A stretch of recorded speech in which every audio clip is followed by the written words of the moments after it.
Está no ar o Lições da Bíblia, o nosso encontro semanal de estudo profundo da Palavra de Deus. E hoje vamos começar uma nova temporada, um novo tema e novos participantes. Nessa temporada vamos estudar os livros, as cartas, não é? De Filipenses e Colossenses, e vamos ver Deus conduzindo seu povo, orientando cada um de nós e nos abençoando a cada semana. É sobre isso e muito mais o Lições da Bíblia que está começando agora.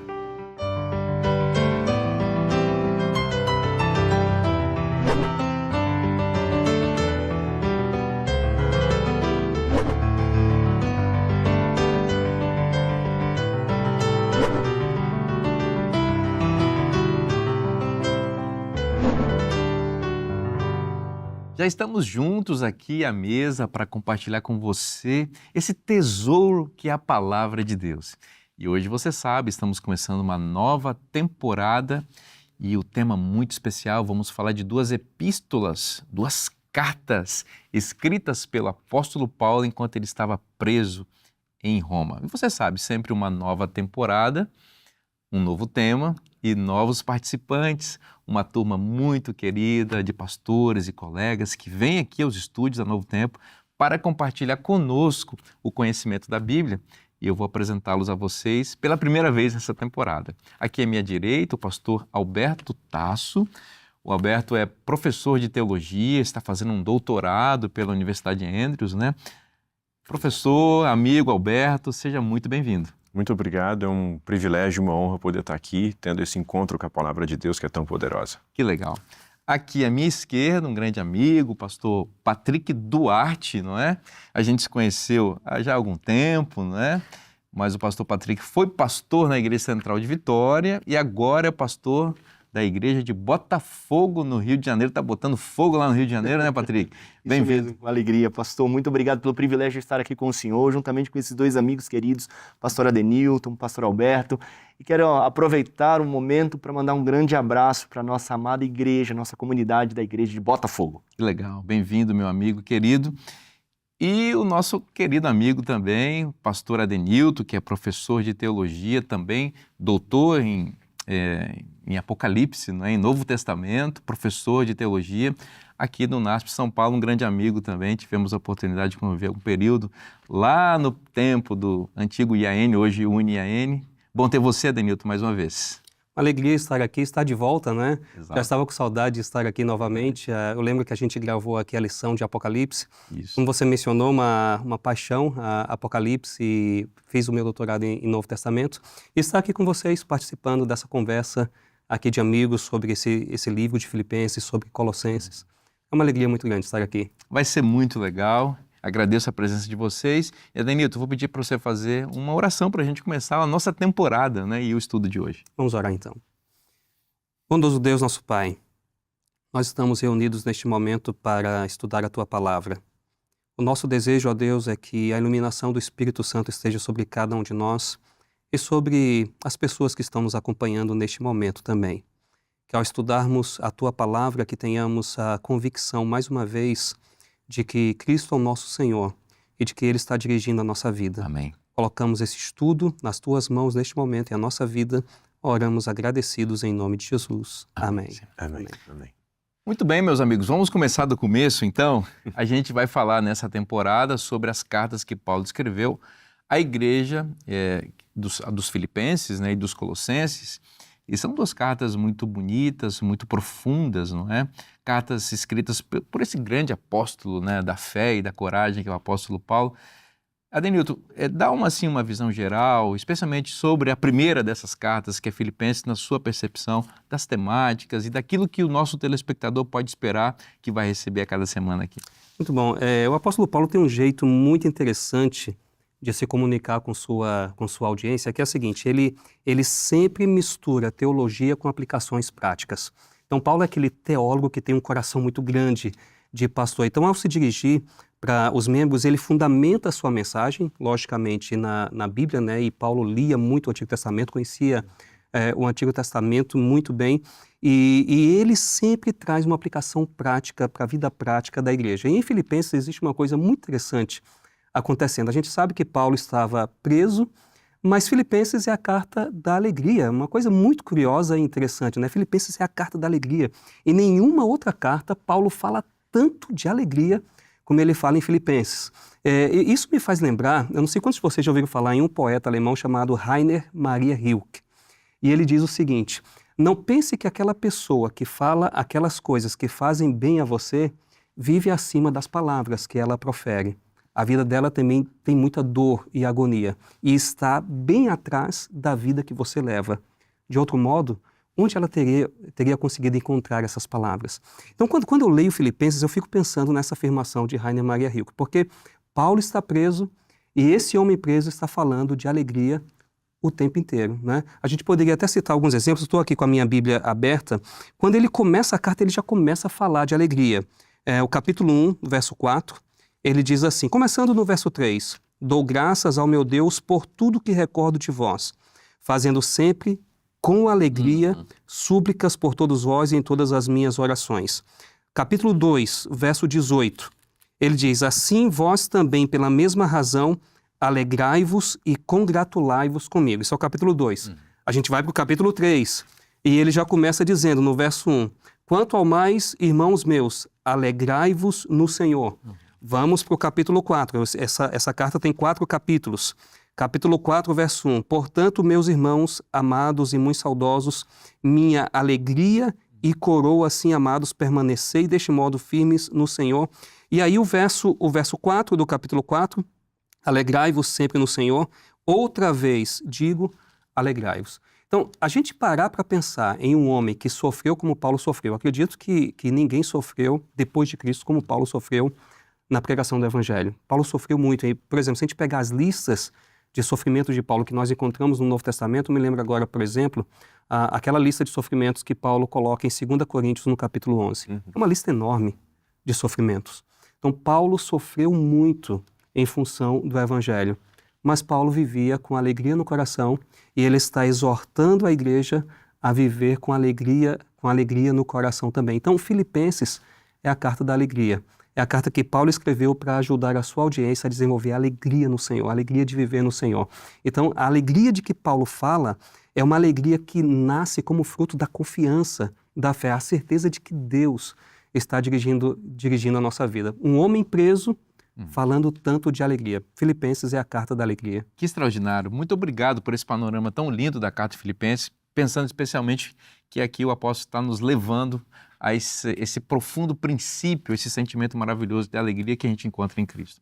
Alberto, bom, a gente vai falar de Filipenses e também de Colossenses. Na sua perspectiva, o que a gente pode esperar dessa carta também tão interessante e importante da Bíblia, que é a carta de Paulo aos Colossenses? Muito bem. Paulo também escreve Colossenses da prisão, também uma das cartas da prisão.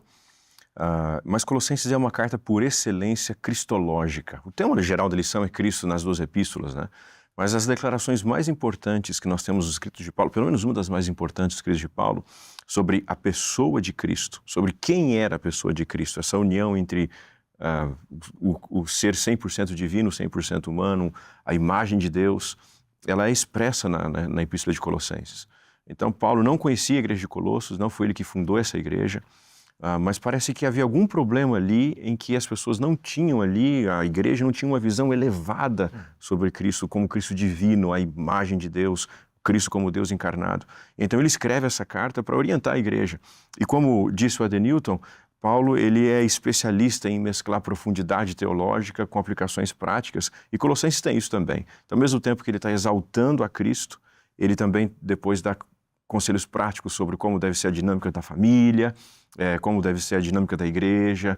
Também o tema da unidade aparece aqui, como aparece também em Filipenses.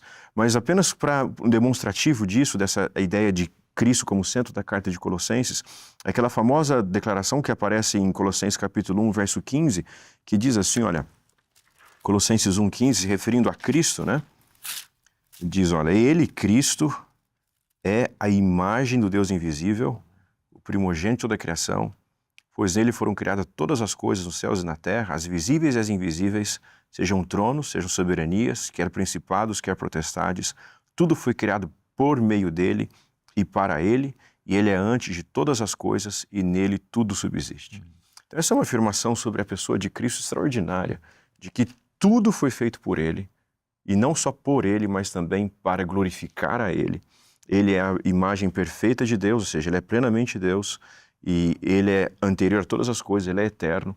Então, esses poucos versos aqui nos descrevem a divindade de Cristo de uma maneira única que nós não encontramos em outro lugar do Novo Testamento.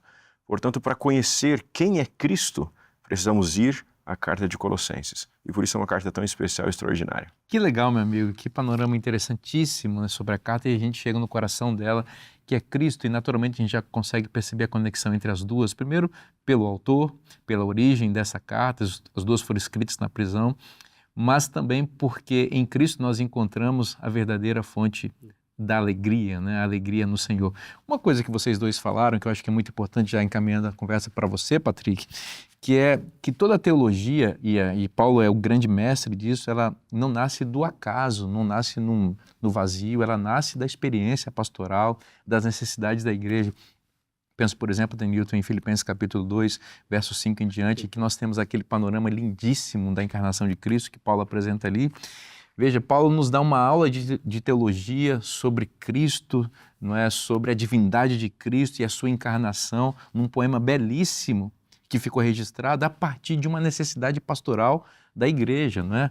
Chamando a igreja à humildade, e ele traz o exemplo de Cristo e faz uma teologia lindíssima e plenamente acessível. Então, não existe teologia longe da pastoralidade, né, do contato direto com os membros, com a igreja.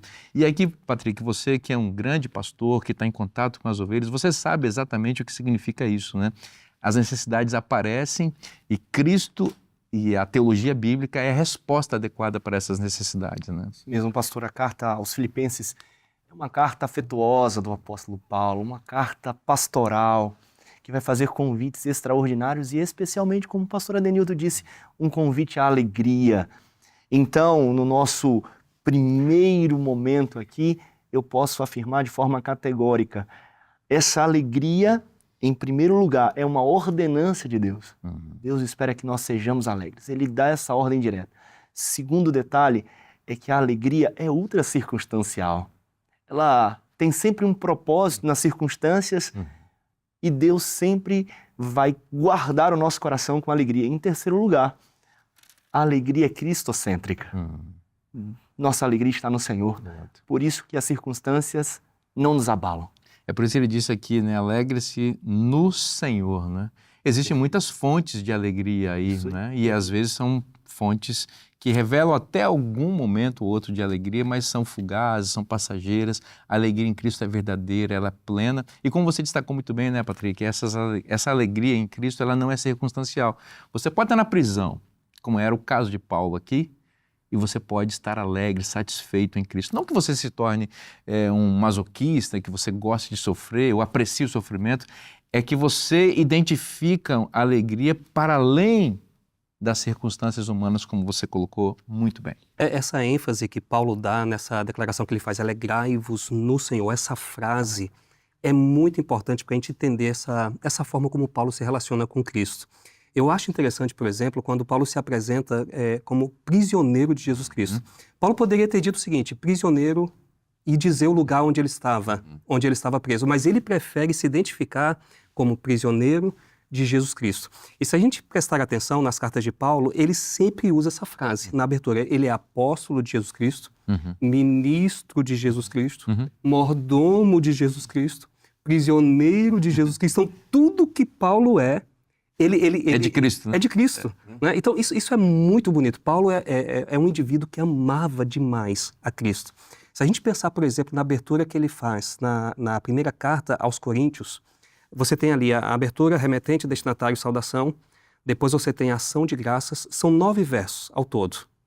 Em cada um desses versos aparece a palavra ou a frase Jesus Cristo. Maravilha. Ou seja, para cada verso, Jesus Cristo. Ou seja, Paulo é alguém que não consegue parar de pensar e de falar sobre Cristo. Então, é alguém que, assim, essa pessoa que escreveu essa carta que nós estamos estudando... É apaixonado por Cristo. É alguém apaixonado por Cristo. Não consegue parar de pensar em Cristo, não consegue parar de falar em Cristo. Isso é uma coisa muito impressionante, né, quando a gente pensa na vida de Paulo. Exato. Cristo era o centro, para tudo.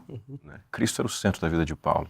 E é interessante essa ideia de alegria no Senhor. Eu me lembrei de uma de uma frase do famoso Francis Bacon, que é um dos pais da ciência moderna, mas uma das frases dele, que não é sobre ciência, ele dizia de que por trás de todas as escolhas humanas está a busca por felicidade, seja as escolhas pequenas ou seja as escolhas grandes. Então, às vezes, até a roupa que a gente vai vestir é uma roupa que faz a gente se sentir bem, a gente está buscando algum tipo de alegria, o que a gente vai comer também, né? Claro que tem a questão da disciplina, o saudável, etc., mas a gente está sempre buscando nas escolhas pequenas e maiores, com quem a gente vai casar, que faculdade fazer, onde eu vou trabalhar, buscar ser feliz. A fonte da alegria, ela é extrínseca, ela é exterior, ela é externa ao ser humano, né? Por isso que as circunstâncias, elas não são determinantes, como você disse, Patrick. É no Senhor, é em Cristo. Ele é a fonte. Uma vez eu ouvi um pensamento, alguém dizendo o seguinte: o coração que confia é sempre um lugar de paz.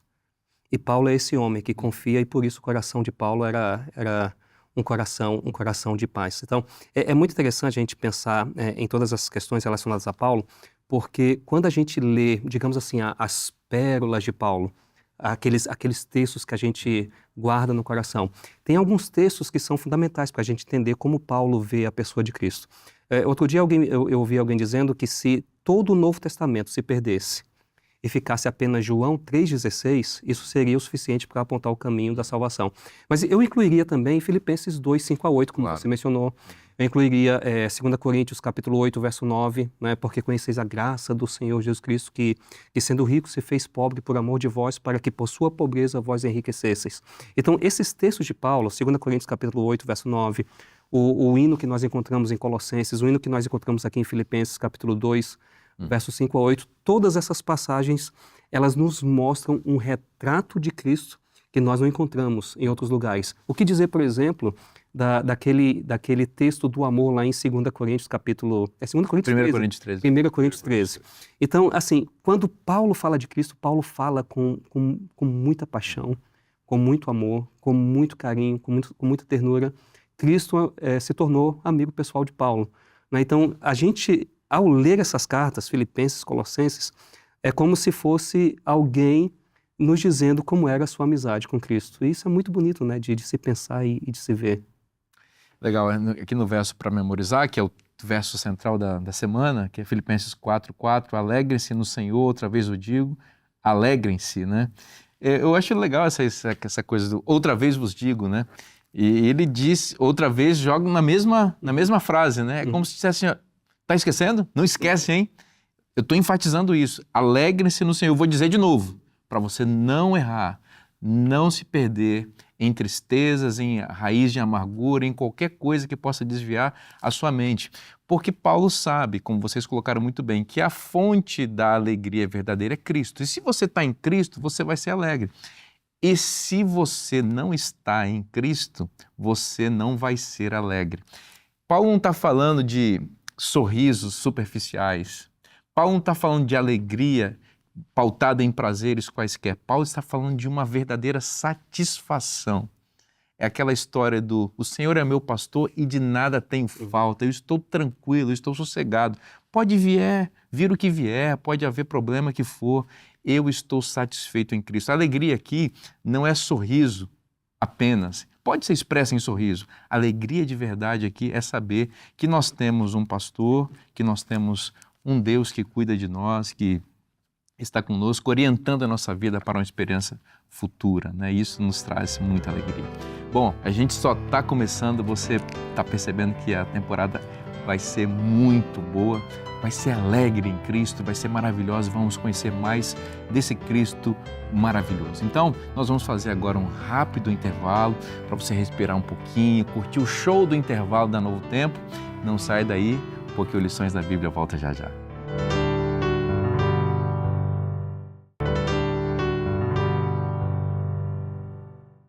Já estamos de volta agora para o segundo bloco do programa Lições da Bíblia. Que bom que você está aqui com a gente, tá? Muito obrigado pela sua companhia, por você gostar de estudar a Palavra de Deus. Esse programa aqui é um programa apaixonado pela Bíblia.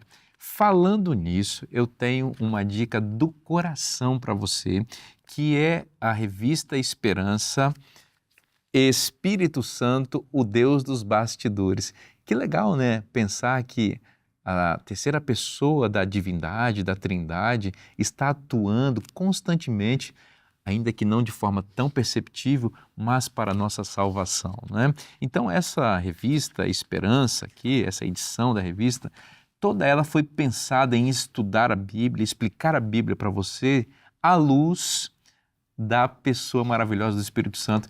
Que coisa bacana, então, você vai ter essa revista e o grande influenciador dela, o protagonista dela vai estar do seu lado, na sua mente, no seu coração, ajudando você a entender. Por exemplo, aqui você vai encontrar uma explicação sobre o Espírito Santo como a terceira pessoa da Trindade, né, os símbolos bíblicos que aparecem para o Espírito Santo. Vai falar sobre as manifestações grandiosas do Espírito, que a Bíblia chama de chuva, né? Chuva temporã, chuva ceroja, batismo do Espírito Santo, os dons do Espírito, o fruto do Espírito, uma série de coisas que a Bíblia vai falar, especialmente no Novo Testamento, sobre o Espírito Santo. E é legal que você sabe que o apóstolo Paulo é que desenvolve uma teologia muito forte sobre o Espírito Santo no Novo Testamento, e é sobre ele que estamos estudando nessa temporada. Então, se você quer complementar e conhecer mais sobre o Espírito Santo, o que você está esperando? Peça agora mesmo a revista Espírito Santo, Deus dos Bastidores, mandando o WhatsApp para 12982444449, pedindo a revista Esperança Espírito Santo. Você vai ser abençoado. Essa revista vai de graça para você como um oferecimento dos Anjos da Esperança. Não perca tempo, peça agora mesmo a sua revista. Bom, Alberto, vamos continuar conversando. A gente está falando sobre Paulo, que é o autor dessas duas epístolas, tema do nosso trimestre, né, Filipenses e Colossenses, e a gente já falou aqui, mas é curioso, né, pensar que ele escreveu uma teologia tão linda, tão profunda, tão atual, tão necessária para nós, num contexto muito complexo para ele, nós sabemos que ele estava preso, né? Fala um pouquinho sobre isso para nós. A epístola as duas epístolas, duas cartas de Colossenses e Filipenses, juntamente com Éfeso e Filemão, são conhecidas como cartas da prisão. Paulo já era, nessa época aqui, um apóstolo experimentado, digamos assim, experiente, seguramente já de cabelos grisalhos. Ele não estava no começo do ministério dele, ele estava no final do ministério dele. E só para a gente colocar um pouco mais de contexto, o que acontece? Paulo terminou a terceira viagem missionária dele, e aí ele foi até Jerusalém. Até teve aquela visão para ele não ir, mas ele foi para Jerusalém. E quando ele chega em Jerusalém, ele é falsamente acusado de trazer um gentio para dentro do lugar sagrado dos judeus, do templo. Ele é preso e ele apela para César, né? Porque ele era cidadão romano. Então agora Paulo ele passa por várias prisões diferentes. Da prisão de Jerusalém ele é transferido para Cesareia. De Cesareia, então, ele pega o navio para Roma, onde tem aquele naufrágio famoso, onde Paulo curou aquele homem que foi picado por uma cobra, etc. E depois ele chega em Roma. Então, os estudiosos do Novo Testamento dizem de que a possibilidade de que Paulo tenha escrito essa carta de Cesareia ou então de Roma. Quando ele chegou em Roma, ele ficou numa prisão domiciliar. E ali, então, ele poderia ter escrito essa carta. A tradição mais comum é de que Paulo escreveu de Roma essas 4 epístolas, porque menciona a casa de César. A casa de César e etc. Mas especialmente a casa de César é um argumento mais significativo, porque o evangelho chegou até a casa de César, seria mais fácil chegar de Roma do que chegar de Cesareia. Embora a gente possa dizer que César tinha várias casas também ao longo do seu império, né? Inclusive Cesareia chamava Cesareia em homenagem a César. Então, Cesareia é uma possibilidade real, que pode ser que ele estivesse lá, e Roma também é o lugar mais tradicional que se entende que Paulo estava ali, em uma prisão domiciliar. Ele recebia pessoas. Nessa prisão domiciliar era bem provável que ele estivesse sempre acorrentado a um soldado romano que faziam turnos diferentes, então ele estava preso literalmente algemado, então não era uma prisão domiciliar onde ele não podia só sair de casa, ele ficava algemado, então... Não era uma tornozeleira eletrônica. Não era uma tornozeleira eletrônica. Era a tornozeleira eletrônica dos tempos, né? Que eram correntes literais. Soldado a ele, ligado a ele, né? Exato. Interessante isso. Então, correntes literais. E dali, então, ele escreve a carta para Filipenses, que era uma igreja querida de Paulo. Muito interessante. Bom, é bom a gente pensar um pouco nesse contexto, porque, veja, uma carta falando de alegria, outra falando de Cristo, né, de forma tão profunda, e uma preocupação tão terna com pessoas que estão distantes, em condição de liberdade, enquanto você, pastor delas, está preso, revela nuances assim e aprofunda a nossa compreensão da carta. Porque vamos pensar um pouco, né? Será que a gente teria... Pensando em nós mesmos, né, teríamos essa preocupação toda de fazer teologia ou de se preocupar com o desenvolvimento da fé de pessoas, se você está numa situação tão adversa e tão complexa, né? Aqui Paulo está dizendo o seguinte, olha, eu estou pensando mais no outro. E nos dá uma indicação, não é, Patrick, de que deveria ser essa a nossa atitude, nossa postura como cristãos. É verdade, pastor. E mesmo diante de um cenário tão desafiador, preso a um soldado, e a história vai dizer que estes homens eram como selvagens. Homens que conheciam bem a arte da guerra, homens, quanto melhor você tratasse, mais eles ficavam bravos, vamos dizer assim. Mas mesmo diante deste cenário, Paulo se considerava não preso pelas algemas de Roma, nem tampouco pelas grades. Paulo se considerava prisioneiro de Cristo. O centro era Cristo. Ele estava envolto a laços de amor, o laço de amor de Jesus Cristo. E diante deste cenário, deste amor tão profundo por esse Deus amoroso, Paulo não se limitava em continuar seguindo sua missão de cuidar das igrejas, de avançar com o evangelho. Então, daí, ele continua enviando suas cartas, como bem disse o pastor Alberto, e evangelizando demais lugares, avançando, expandindo o evangelho do reino por todas as cidades e por onde ele passava. Eu estava pensando numa coisa, já te passo a palavra, Denilton, enquanto vocês dois estavam falando aqui, que é o seguinte, se Paulo não estivesse preso, provavelmente nós não teríamos acesso à teologia dessas cartas. Perfeito. Porque ele falaria isso pessoalmente a essas igrejas. Então, a gente precisa entender que as circunstâncias difíceis da vida, muitas vezes, elas são usadas por Deus com propósitos maiores do que a gente pode perceber. Providenciais. Deus estava conduzindo a vida de Paulo, né? Estava conduzindo com a decisão dele de ir a Jerusalém e ser preso. Deus estava conduzindo tudo. E não só, inclusive vale mencionar também que quando você mencionou na missão, eu me lembrei de que é em Colossenses, uma das cartas que nós estudamos aqui, de que Paulo diz que o evangelho naquela época já tinha sido pregado a toda criatura. Sim. Ou seja, imagine que Paulo está olhando para trás do ministério dele e ele se alegra também no Senhor porque ele vê frutos disso, né? E agora ele escreve para essas cartas pastorais às suas igrejas. É maravilhoso. Isso é interessante, assim, vocês estavam falando aí, eu me lembrei de um pensamento que diz o seguinte, que toda pessoa que nasce no reino de Deus nasce como missionário. E isso é uma verdade muito grande na vida de Paulo. E a missão de Paulo está diretamente ligada ao amor que ele tem por Cristo, né? Como a gente mencionou no bloco anterior, Paulo era uma pessoa que se identificava com Cristo o tempo todo. É prisioneiro de Cristo, é apóstolo de Cristo, é ministro de Cristo. E Paulo tinha um desejo muito grande de falar de Cristo. Não era a prisão que iria impedir Paulo de fazer com que o evangelho avançasse. Então, quando a gente pensa em Paulo em algemas, no final das contas, não tinha nada que pudesse algemar a Paulo. E Paulo era uma pessoa muito estrategista do ponto de vista missionário. O desejo dele de levar o conhecimento de Cristo ao mundo era tão grande que ele era uma pessoa que parava para pensar em estratégias. Veja, o próprio fato de que Paulo escolhe algumas cidades para se localizar ali, para a partir dali pregar o evangelho, isso mostra que Paulo tinha esse desejo muito grande no coração. Por exemplo, Paulo vai para Corinto. Por que Paulo vai para Corinto? Porque Corinto é uma cidade muito importante. Naquela época tinha 2 portos. Com isso, a cidade podia se conectar com o Ocidente e o Oriente. Não é? Você podia ir para várias partes do Império Romano a partir de Corinto. Paulo vai para Éfeso, que é uma cidade também muito importante do mundo antigo. E Filipos também, inclusive. Alguns dizem que Filipos era uma cidade muito rica. Eles forneciam madeira para a construção naval. Ou seja, então tinha muito dinheiro em Filipos e Paulo sabia que precisava de recursos financeiros para poder fazer o evangelho chegar a outras partes do mundo. Inclusive, né, você até mencionou, Alberto, que a igreja de Filipos dava suporte financeiro para Paulo.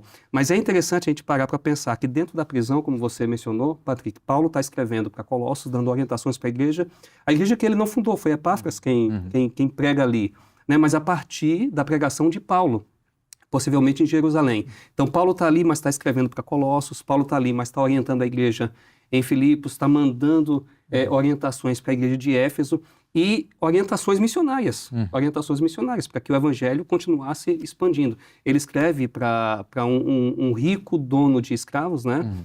Filemão, para receber Onésimo, e Onésimo, diz a tradição que Onésimo se torna um bispo ali em Colossos. Ou seja, Paulo está na prisão, mas está dando a orientação para a igreja conduzindo a igreja como um pastor faz. Então, isso é muito bonito de pensar que o evangelho não se limita nas nossas limitações. E por que o evangelho não se limita nas nossas limitações? É porque é Deus quem está conduzindo esse processo. Eu tenho aqui um texto que eu acho que vale a pena a gente ler. Eu gostaria de ler 2 Coríntios, capítulo 4, verso 7. 2 Coríntios, capítulo 4, verso 7. Eu acho que é um bom texto para a nossa reflexão e entender de onde Paulo tira tanta força para continuar a sua missão, mesmo dentro da prisão. 2 Coríntios, capítulo 4, verso 7, diz assim: temos, porém, este tesouro em vasos de barro, para que a excelência do poder seja de Deus e não de nós. Eu acho esse texto aqui fundamental para a gente entender por que Paulo conseguiu alcançar tanto mesmo dentro da prisão. Ou seja, era Deus que estava conduzindo a vida de Paulo. Paulo tinha certeza de que era o Espírito Santo que estava conduzindo a missão. Ele simplesmente, como o texto diz, ele se deixa usar como um vaso de barro. E se cada um de nós fizer isso, a gente vai fazer também coisas inimagináveis na pregação do Evangelho. Paulo é um homem cheio de dons espirituais, né? Ele que nos ensinou o que são os dons espirituais, né? Você vê um grande pastor, um grande evangelista e um grande teólogo, um grande mestre, né? Pastor, evangelista e mestre, reunido numa pessoa só. Hoje, no tempo que a gente compartimentaliza muito a vida, né? Está aí Paulo fazendo tudo ao mesmo tempo e fazendo de muito bem feito sob a influência do Espírito, né? E uma evidência disso, você falou isso aí, me fez lembrar uma coisa. Algum tempo atrás eu fiz um estudo sobre a vida de Paulo e eu comecei a ler biografias de Paulo. E eu ficava prestando atenção nos títulos dessas biografias. E alguns títulos eram assim: Paulo, o apóstolo. Outro título: Paulo, o pastor. Outro título: Paulo, o missionário. Outro título: Paulo e várias outras coisas. Porque, na verdade, Foi tudo. Paulo era tudo isso. E assim, e como é que Paulo se torna tudo isso? Porque foi um homem que se deixou usar pelo Espírito Santo. E isso faz toda a diferença. Não é? Quando a gente vai, por exemplo, para o livro de Atos, que a gente chama de Atos dos Apóstolos, alguém disse certa vez que nem deveria se chamar de Atos dos Apóstolos, deveria se chamar de Atos do Espírito Santo. Então, Paulo é um homem que se deixou usar pelo Espírito Santo e é um exemplo para nós. Se nós também nos deixarmos usar pelo Espírito Santo, nós também vamos fazer coisas impressionantes no poder de Deus. É que o Espírito no ministério trabalha de acordo com as necessidades, né? O Espírito ele não entra dentro de uma forma e diz: é só isso que eu sei fazer. Se você tem amor às pessoas, ele vai usar você de acordo com aquilo que é necessário, né? Vamos falar um pouquinho dessa experiência dele, da entrada dele em Filipos, com você, Alberto, aí. Vamos lembrar, Paulo, veja, do tempo em que Paulo fundou a igreja de Filipos até a epístola, talvez tenham se passado umas 2 décadas, talvez. Então, Paulo, ele estava na sua segunda viagem missionária, onde ele revisita ali as igrejas, ele volta nas igrejas que ele fundou na primeira viagem missionária ali pela Ásia Menor. E então ele tinha o desejo de subir para o norte da Ásia para fundar igrejas ali. E aí, tendo essa ideia dos cristãos antigos que diziam que o livro de Atos é o Atos do Espírito Santo, o livro de Atos que registra esse desejo de Paulo diz que o Espírito Santo impediu Paulo de subir. Como que o Espírito Santo impediu? A gente não sabe. A Bíblia não entra em detalhes ali de como, mas foi uma ação sobrenatural de Deus, do Espírito Santo, que impediu Paulo de ir para a Ásia, para o norte da Ásia.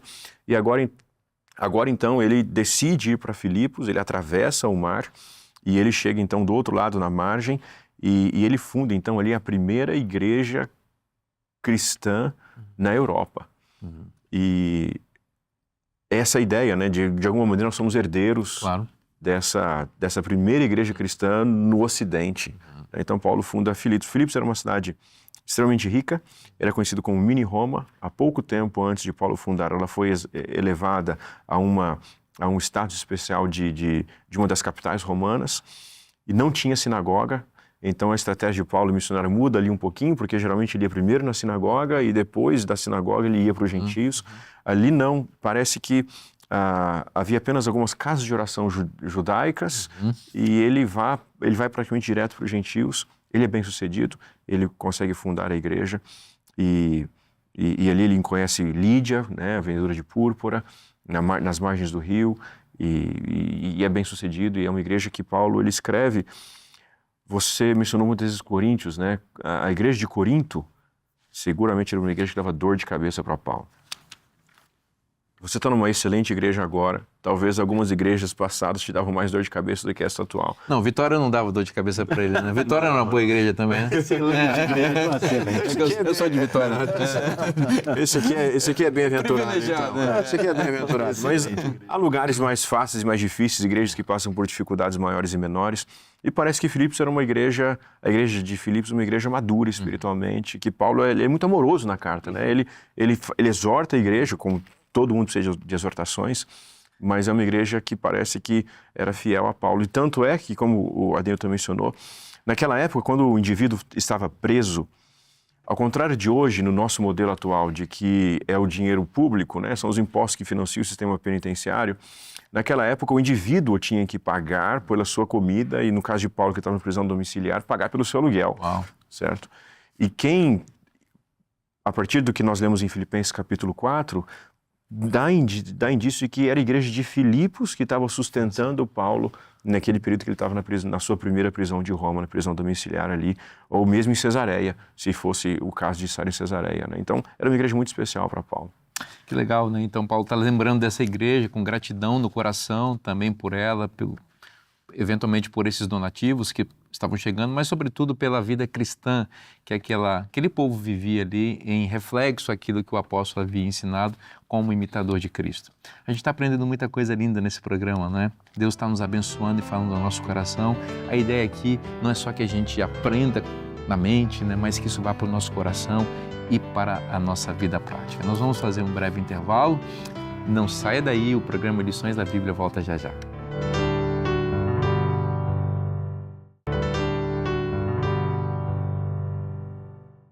Estamos agora no terceiro bloco do programa Lições da Bíblia. Vamos aproveitar bastante, o programa está caminhando para o seu final, mas tem muita coisa boa ainda pela frente. Falando em coisa boa, você sabe que o programa Lições da Bíblia é pautado na Bíblia e na lição da Escola Sabatina, que é esse guia de estudos sensacional, que a cada trimestre nos traz uma temática linda das Escrituras e nos ajuda a compreender mais a teologia, os ensinos, as doutrinas e nos ajuda, né, a viver essas doutrinas que nós aprendemos. Você sabe, nesse trimestre a gente está falando desse guia aqui, ó, Cristo em Filipenses e Colossenses. Vamos falar de Cristo, que tema maravilhoso, Jesus Cristo, nosso Senhor e o nosso Salvador. E você não pode ficar sem a sua lição. Você já tem a sua lição? Então faz o seguinte, corre agora e vai no site lições.cpb.com.br para você ter ideia de como você pode ter também esse guia de estudos para chegar na sua casa, para você ter de primeira mão os comentários que são feitos aqui no programa Lições da Bíblia. Não deixe de adquirir o seu guia de estudos em lições.cpb.com.br. Vamos continuar nossa conversa aqui sobre a lição desse trimestre e nós vamos falar do apóstolo Paulo, Alberto, agora na cidade de Colossos, né? Que é essa igreja que também foi fundada naquele contexto e que Paulo também tem uma preocupação pastoral por ela, embora não tenha sido ele, não é, o fundador pessoal dessa igreja. Colossos era uma cidade vizinha, próxima de Éfeso. Na segunda viagem missionária, Paulo passou bastante tempo em Éfeso e ali é possivelmente que Epáfras, que era um morador de Colossos, escutou Paulo pregar, se converteu. E Epáfras, então, é o fundador de Colossos. A gente tem essa convicção porque Paulo transparece isso na epístola, né? Ele diz, olha, não conheço vocês, gostaria de conhecê-los. E é possível que Paulo realmente, se ele foi em Colossos, foi anteriormente da igreja ser fundada. Ele não conhecia a igreja de Colossos. Então, anos mais tarde, Epáfras visita Paulo na prisão, conta para ele do que a igreja estava passando, como eu mencionei no primeiro bloco, possivelmente havia uma dificuldade sobre entender Cristo como plenamente divino e algumas outras questões particulares ali. E Epáfras, então, relata isso para Paulo. Paulo escreve a carta e Tíquico, então, seria quem levou essa carta para Colossos. Um morador importante, ou dois moradores importantes de Colossos, que também tem que ver com a teologia de Paulo, é Filemão, que também é uma das cartas da prisão, e Onésimo, né, eles são moradores ali daquela cidade e estão conectados também com com esse episódio aqui, e com a fundação da Igreja de Colossos e com a experiência que eles viviam naquela cidade. Que legal, né? Essa informação é curiosa, porque Paulo não é o fundador dessa igreja de Colossos, mas ela é resultado da fundação da igreja de Éfeso, que Paulo é o fundador, e a gente vê no livro de Atos que ele ficou bastante tempo ali, não é? Ele realmente discipulou aquela igreja, ele preparou aquela igreja, e a gente fica pensando que uma igreja bem plantada, bem fundada, bem orientada, ela vai ser uma igreja que vai ser mãe de outras, né? Ela vai ser sempre frutífera. Ela né? vai ser frutífera, exatamente. E aí nós temos aqui um caso, um exemplo no Novo Testamento. Isso é muito interessante quando a gente fica imaginando que Epáfras ouve Paulo pregar em Éfeso e aí ele prega em Colossos e funda a igreja ali. A gente fica pensando nos desdobramentos de uma atividade missionária, né? E a maneira como Deus está conduzindo tudo. Alguém estava ali ouvindo, volta para a sua cidade e prega o evangelho ali. E a gente pensando nessa questão da igreja de Colossos e a carta que Paulo escreve, é interessante notar que tem outro indivíduo, um indivíduo também que tem uma participação fundamental, que é Onésimo, que está preso com Paulo, né? E Paulo diz que ele foi gerado ali nas prisões, e aí ele pede que Filemão receba Onésimo como um filho. E depois, quando Paulo escreve essa carta para Colossos, quem leva essa carta é Tíquico e Onésimo, que estava preso com Paulo. Então você vê a participação de Epáfras, ouvindo o evangelho em Éfeso, depois Paulo evangelizando Onésimo na prisão, e esses dois homens têm uma participação fundamental na igreja de Colossos. Mas uma coisa que eu queria chamar a atenção, quando a gente abre a carta aqui de Colossos, capítulo 1, verso 2, se a gente pegar o verso 1 também, a gente vê como é que Paulo se dirige à igreja. Isso aqui é um ponto muito importante. Ele diz, Paulo, apóstolo de Cristo Jesus, por vontade de Deus, e o irmão Timóteo, outro colaborador, né, de Paulo, aos santos. Ele diz no verso 2, se a gente for para Filipenses, a maneira como Paulo se dirige aos irmãos de Filipenses é a mesma coisa. Ele diz, Paulo e Timóteo, veja Timóteo aí de novo, servos de Cristo Jesus, a todos os santos. Então, como é que Paulo se dirige tanto à igreja de Filipos quanto à igreja de Colossos? Ele se dirige aos irmãos, os tratando de santos. E essa palavra é muito importante na teologia de Paulo, porque possivelmente Paulo está pensando na aliança que Deus fez com Israel. Quando Deus chama Israel para ser uma nação santa. Inclusive, Pedro, quando faz alusão a esse texto, Pedro faz uma leitura missionária do texto de Êxodo. Eu vou ler aqui rapidinho. 1 Pedro, capítulo 2, e o verso 9, que diz assim, vós, porém, sois raça eleita, sacerdócio real, nação santa. E aí o texto continua, povo de propriedade exclusiva de Deus, está citando o Êxodo 19, aí vem o propósito missionário, a fim de proclamardes as virtudes daquele que vos chamou das trevas para a sua maravilhosa luz. Muitos leitores de Paulo entendem que quando Paulo se dirige à igreja de Filipos e à igreja de Colossos, chamando-os de santos, Paulo está pensando em Êxodo 19. Ou seja, existe uma nação santa que Deus chamou para proclamar as virtudes daquele que nos chamou das trevas para a sua maravilhosa luz. Então isso mostra que Paulo trata tanto a igreja de Filipos quanto a igreja de Colossos como agências missionárias. Ou seja, aqueles irmãos estavam ali não simplesmente para ler as cartas de Paulo. Olha, que coisa interessante, Paulo mandou uma carta, os irmãos da igreja de Filipos, com quem Paulo tinha um laço muito intenso. Ah, que coisa linda, Paulo mandou uma carta para nós. Paulo está alimentando a igreja, mas acima de tudo, Paulo está conclamando a igreja para a missão. Então, tanto Filipos quanto Colossos são agências missionárias e é assim que Paulo está tratando essas igrejas. Pois não. Só vale mencionar algo interessante sobre o significado da palavra santos, porque às vezes no imaginário religioso a gente pensa santos como pessoas que fazem milagres, perfeitas, sem pecados, mas a ideia ali é justamente de separação, né, de chamada de aliança. Exato. O termo que aparece em Êxodo e aparece aqui em 1 Pedro é propriedade exclusiva. E por que isso? Porque Deus está chamando para perto de si. Antes de Deus enviar alguém para a missão, primeiro Deus traz essa pessoa para perto de si. Primeiro Deus chama. Com chamado, é legal vocação. Que nessas cartas, Paulo, especialmente Colossenses, Paulo está corrigindo problemas. E as pessoas que estão ocasionando esses problemas são também chamadas de santos aqui. Verdade. Entende? Pessoas que estão sofrendo esses problemas, não os falsos mestres, mas a igreja que está ali flertando com esses problemas, Paulo chama, vocês são santos. Isso mostra que a santidade não é essa impecabilidade ou essa coisa mística que se pintou por aí. Os santos são de Deus, mas estamos vivendo a vida real aí, não é?